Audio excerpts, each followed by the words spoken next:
Alright guys, welcome to another beer review, and I say this a fair few times in his reviews, but this should be a special one.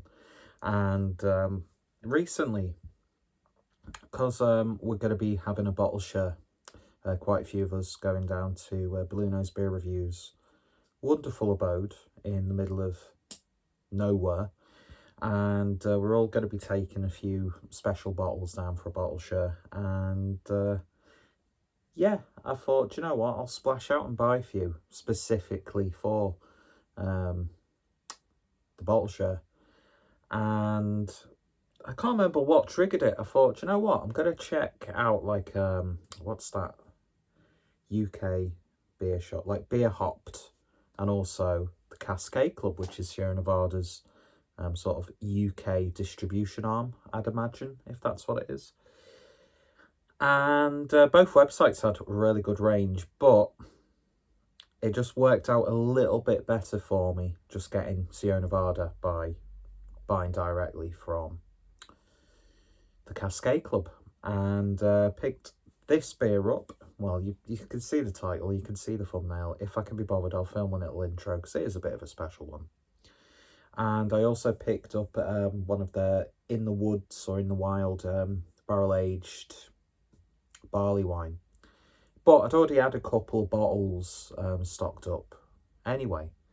And because I'm greedy and have no self-control, I thought, you know what? I'm going to crack open this bottle to myself and enjoy it. Because it's only a smaller ABV beer, but I'm still very much looking forward to it. So today, we're going to be having a look at the barrel-aged Torpedo, which was brewed to celebrate 10 years of Torpedo, which of course is Sierra Nevada's iconic IPA. A great beer in its own right, although I've not had it for a while. When I did this order, I actually picked up some cans of the Pale Ale, and I just, you know, breweries like Sierra Nevada, they take me back to when I first started getting into this. You know, there was a point where everyone was excited that you could get Sierra Nevada Pale Ale in a supermarket or in like a posh burger restaurant and stuff like that. And then, of course, yeah, you had likes of Stone when they were in the heyday in terms of like the UK distribution side of things, and, you know, Ballast Point, and yeah, Sierra Nevada. Just one of those iconic breweries for me, and definitely on my bucket list to go visit the main sort of place. So yeah, this is, as I said, the barrel-aged Torpedo, ale-aged in bourbon barrels, 8.6% ABV in a 1.8 fluid ounce. Nah, I'm reading that wrong. But it's a big bomber, and I love, like, American bombers. There's just something satisfying about a big bottle of beer. And it's got a cork and a cage, beautifully presented. Put way too many syllables there in beautifully. But just look at that. My terrible camera quality is not doing that any justice. Just a beautiful embossed label. Nice silver detailing. Wonderful use of colour and very sort of like old school traditional Americanized, sort of like Americana. I don't know, there's just, I'm getting overly romantic about it, and I just think this is absolutely just what a wonderfully presented bottle. So I'll quickly read you what it says on the back. So, towering tanks with sleek lines, hand-shaped bourbon barrels, and a final infusion of hop intensity. This is how we're celebrating our decade of Torpedo. To mark its anniversary, we sold away a fresh batch for months before recharging the mellowed beer in its namesake, the hop Torpedo. The result, bold, fruity hop flavour and aroma with notes of rich bourbon and vanilla from the oak. Here's to 10 years strong. And I'm sure there'll be plenty and plenty of years ahead of them, because, you know, Sierra Nevada, one of the true pioneers of American, and not just American, but craft beer, and still producing high quality, intriguing, you know, unique beers, well crafted. I'm not too sure of the actual sort of like the standings of the brewery itself, whether they're still a sort of like private, like independently owned, family run, or whether, you know, they've had investment or their shares have been bought out. But to me, that doesn't really matter because I've had some absolutely fantastic beers from Sierra Nevada over the years. Celebration IPA, I've only ever had that beer once. It was a little bit of an older bottle when I was in Germany, but it still had a lasting impression on me. The Narwhal Imperial Stout, just a beautiful, well-brewed Imperial Stout. Of course, Pale Ale, Torpedo. I even like the hazy IPA they've got here in the UK. The like, hazy little thing, and of course, California IPA is a wonderful little 4-pack. Had that recently. And it's great that you can get some of these more special limited releases here in the UK now. And for, I would say, a relatively good price, all things considered. But yeah, a bourbon barrel-aged IPA. Not something you would usually think to seek out. But I'm just really intrigued. So there is the cage. I'm going to be keeping that. And of course, a wonderful Sierra Nevada cork for the collection. So let's get this open. I'd be so gutted if this gushed everywhere. Let's see. Oh, nice tension. Oh, what a pop. Look at that. I don't think it's coming out nicely on camera, but just the beautiful sort of like cascading smokiness. And yeah, there's a Sierra Nevada cork, which I just love. I love things like this. I love keeping things like this. I'm a little bit of a sado hoarder, I know, but do you know what I mean? It is what it is, you know, because there was a point not too many years ago where I wouldn't have been able to even like pondered the idea of affording something like this. And I know it's not the rarest or most expensive thing in the world, but do you know what? It got me excited when I saw it. When it arrived, it got me even more excited. Yeah, I should have probably saved it so I could have drunk it with the others, but do you know what? I'm selfish and I'm equally as excited now. So I just rinsed this nice little snifter glass. So let's see what we get with this one. Hindsight is telling me I probably should have bought myself either a can or a bottle of Torpedo and done a little bit of a head-to-head after this, but I didn't do that, so shoot me. And it's very questionable having that on a cushioned top to a container, but if you don't live dangerously, you're not living at all. Well, you are. You're living a sensible life, which is what we should all be doing. So beer in the glass then, and to me that looks exactly what I remember Torpedo looking like. It's been a while since I've actually had Torpedo, in all honesty. But yeah, look at that. Just a nice sort of like hazy, murky looking old school West Coast. Got a sort of like copper, reddish, amber, just a culmination of all those lovely deep colours. Beer poured with initially about a finger's worth of a nice, slightly off-white head. Just looks amazing. So I've got a feeling, because obviously it's a hoppy beer and it's been aged, even though it's been rejuvenated with more Torpedo hops. Or is it Torpedo hops or is it Torpedo, like a new batch? If this isn't hoppy, I'd imagine it's going to take on an almost like barley wine-esque sort of character. But it just looks absolutely wonderful. So let's see what we get on the nose. Oh, that's nice. You are definitely picking up the bourbon barrel. But you're still getting those American old school West Coast hop aromas coming through. I'm not sure when this was initially released, but I don't think it's like a really new beer. But yeah, then you get this nice resiny, dank proper spliffy sort of aroma. And then this sweetness coming from the barrel. It just smells absolutely wonderful. Just jam-packed, full of aromas and character. Hopefully it's as robust on the taste as it is on the nose. So let's find out. I did a cheeky little wink then, a little bit pervy. Who cares? Cheers, folks.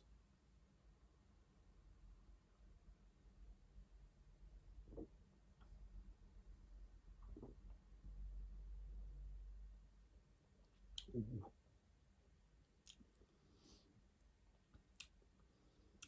The thing for me that is screaming the most,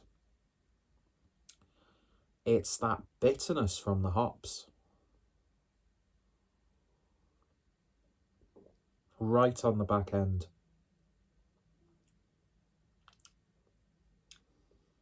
Usually I find barrel-aged beers, it like thins out the body slightly. But this almost has like a really sort of like velvetiness to it.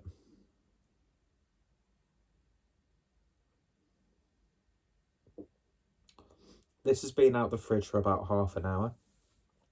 So I've got a feeling this beer is going to transform considerably as it warms up and as more of that air gets into the beer.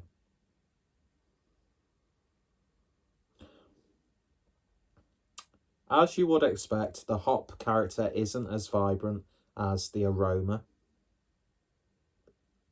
But you're still getting that. It's like, it's definitely like resiny, dank, savoury hop presence. You're getting the ever so slight, almost citrusy flavour, but very, very subtle. Takes on more of like a lime character, so it's not as bright and vibrant as like a lemon.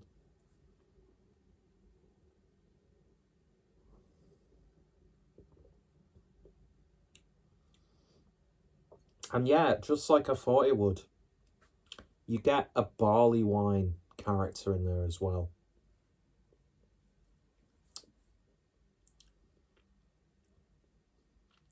But it doesn't have, which I was worrying it might do, even though, you know, they've obviously thought this recipe through. It's not just something, well, I don't know. They could have just been a spur of the moment thing, like, let's see what happens. But I don't know what point I was trying to make then. There's loads of barrel though. Loads of barrel. Hint of bourbon, but more of like the actual woody barrel flavours coming through. You get that slight warmth of bourbon on like as it's going down, mixing with that hoppy bitterness. But yeah, what I was trying to say is there was a small part of me thinking, now this is going to taste like a really stale IPA, just because it's an aged IPA.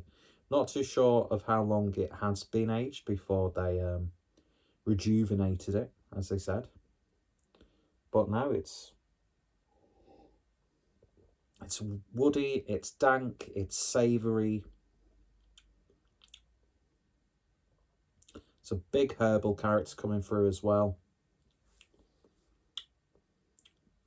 It's got a level of viscosity that I was not expecting. I'd say it might even have a little bit more of a bolder mouthfeel than like a standard Torpedo. But I don't, when I come up with stuff like that, because I don't have Torpedo in a bottle or can to compare it with, take that with the biggest pinch of salt that you can find. Not that you'd have to find salt, it should be in a salt shaker or in a tub, but hey, it is what it is. You live your life the way you want to live your life. But this is good. This is really good. It's flavours that I've never really had before. There are familiar aspects to it. But yeah, the more it seems to be warming up and the more it's aerating, if that's the right word, the more that bourbon barrel is coming through. Started off a little bit subtle in terms of that character, but it's building more and more. And yeah, to me, it's almost like a slightly hoppy barley wine. And even got like a sort of like a British sort of old ale character. There's a lot going on. I think it's one of those beers where you can pick up so many different things each time you taste it. So it's a very robust and diverse beer, if a beer can be diverse. Does it have a rotor? Diversity joke. But I'm all for it, by the way, before I dig myself a hole. But yeah, it's interesting. Even like some spicy rye notes coming through. As I said, I'll probably be able to pick out a new flavour with every sip. But yeah, this is like it. Just like I said at the start, it's taking me back to first getting my hands on, you know, American craft beer. Like the first time I ever had Sierra Nevada Pale Ale, the first time I ever had Grapefruit Sculpin from Ballast Point, the first time I ever had, was it Ruination or Ruin 10 from Stone? Not the stuff that was then brewed by Stone Berlin. I remember having that, and that was just like, what is this? I think that might have been, aside from like, even like Hardcore IPA. Hardcore by, was it Hardcore or Jackhammer? I can't remember. From Brewdog back in the day. It was just like, whoa. Just a massive attack on your senses, and just because you at that point, I wasn't used to all of these wonderful flavours and characteristics in beer. But having those experiences for the first time, you know, you wish you could go back and experience them again. Like the first time I ever tried like a New England IPA, which I think would have been Stigbergut's Amazing Haze, or more, I think they classed it more as like a Vermont IPA. Or like the first time I ever had a Doppelbock or an English Strong Ale. I'd love to go back to those places, having Augustiner on tap for the first time, and only time at the Augustiner Breistubel. You know, it takes me back to those sort of like, I think the wording's a bit strong, but monumental experiences when it comes to my my world of beer.